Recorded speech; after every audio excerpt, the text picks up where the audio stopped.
আমরা যেটা শুনছিলাম যে একটা বড় স্ট্রাগেলের মধ্যে দিয়ে আজকে আপনি এখানে এসে পৌঁছেছেন। 47 বছর বয়সে দাঁড়িয়ে আপনাকে সিদ্ধান্ত এরকম একটা নিতে হলো, যেটা কিন্তু অত্যন্ত বড় সিদ্ধান্ত। এই সিদ্ধান্তে আসলেন কেন? না, আসলে তো প্রয়োজনীয়তা ছিল না। সারা জীবন কি সমাজের জন্য, পরিবারের জন্য করে যাব, নিজের জন্য কিছু ভাববো না?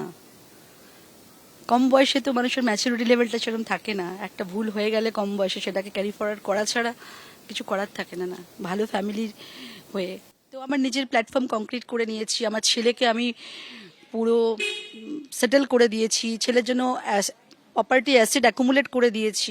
এরকম বিয়ে কিন্তু বাংলার রাজনীতিতে প্রথম না। প্রিয়রঞ্জন দাশমুন্সী অনেক বয়সে বিয়ে করেছেন, সোমেন মিত্র অনেক বয়সে বিয়ে করেছেন, এরকম অনেকগুলো উদাহরণ আছে। তার সঙ্গে আপনার নামটাও যুক্ত হলো। হোক না, ভালো তো। আপনি গতকাল পর্যন্ত ছিলেন শুধু রিঙ্কু মজুমদার, মহিলা মোর্চার একজন নেত্রী। আজকে থেকে আপনার পরিচয় হবে আপনি দিলীপ ঘোষের স্ত্রী। কেমন লাগছে? খুব ভালো লাগছে। আপনি কিন্তু ভিভিআইপি হয়ে গেলেন।